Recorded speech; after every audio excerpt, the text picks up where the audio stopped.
Hey everybody, welcome back to my channel. My name is RJ and this is my Lab 1 discussion video for EE504, Software Defined Radio at Cal Poly.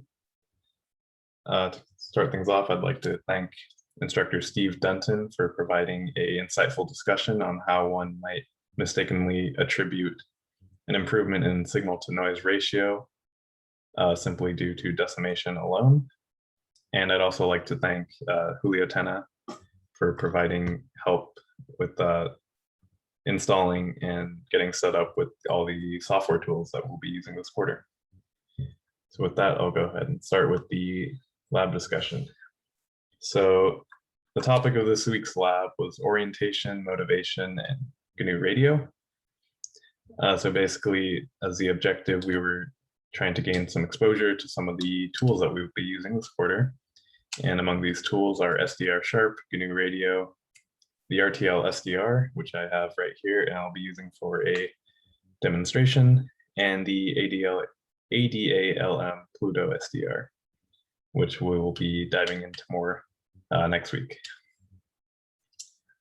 So to kick things off, here I have the RTL SDR. It is a receive-only software-defined radio.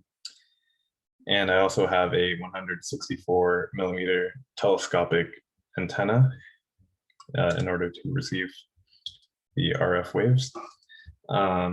So let's go ahead and open up SDR Sharp for the demonstration. So I'm just going to plug this into my computer. And here we have the AirSpy SDR Sharp Studio software. So basically we can use this to look at the frequency spectrum that's getting picked up by the software-defined radio, the RTL dongle.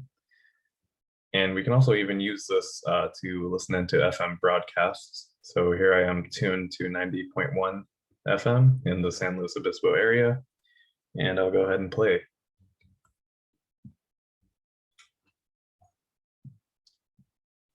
So yeah, this is the actual broadcast, 90.1 FM.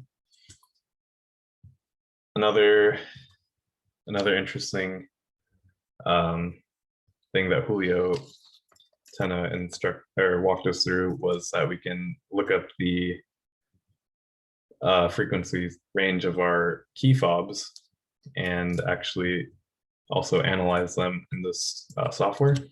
So here I have a Hyundai key fob.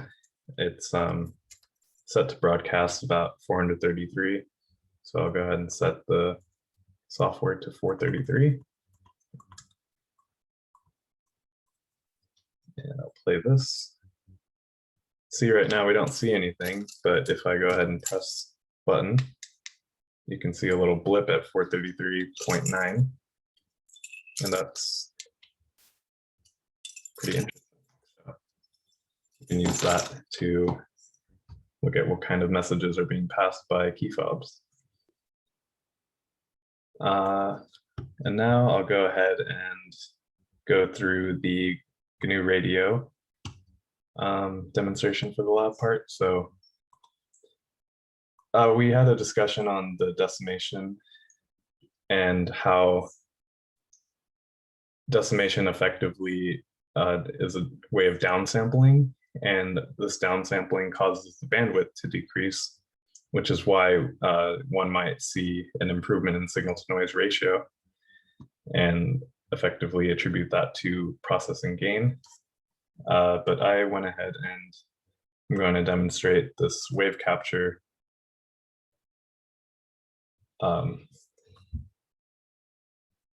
file, I guess, that Julio had. So here we have the RTL SDR source.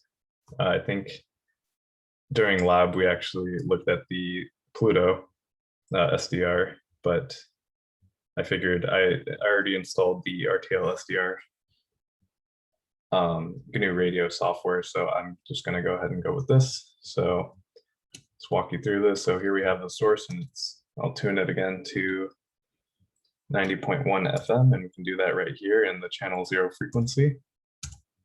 90.1. Okay, So here we have the RTL SDR tuned in to 90.1 FM. It's got a sample rate of 48K, which is set here in this variable block. And this throttle block is effectively used as a buffer so that the computer can catch up when we write to a file. So I have a file sync here. I'm going to be capturing the file into a binary output. And then we also have the sync so that we can view the output, or I mean, I guess the signals that are coming in, much like the SDR Sharp software. And Julio mentioned that he uses this FFT filter in order to just capture the magnitude, simply because when he was demonstrating it, he was just looking at the key fob press, which didn't really have any audio information in the spectrum, so he just needed the magnitude. But since I'm actually tuned into a radio station, I figured I might as well just add in a file sync here. So I'll go ahead and run this.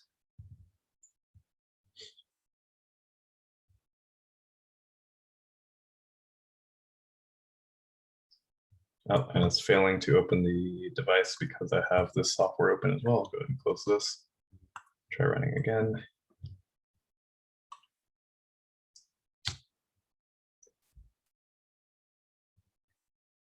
So here we have the wave capture. We see that it's pretty similar to the radio station that we were looking at earlier. I mean, it's exactly that. So I'll go ahead and close this before it writes too much to the file. And then also Julio demonstrated that we can use this MATLAB script to actually open up the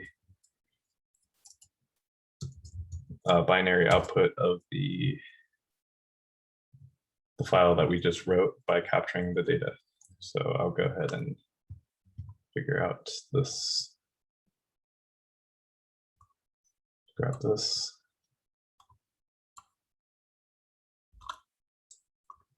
Open it.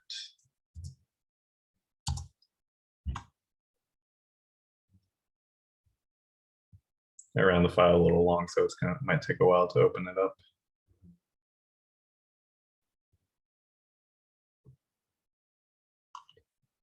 All right, so here we have the magnitude spectrum of that signal that we were just looking at. And that pretty much wraps up my demonstration for this week. Thank you guys for watching, and I'll see you next week.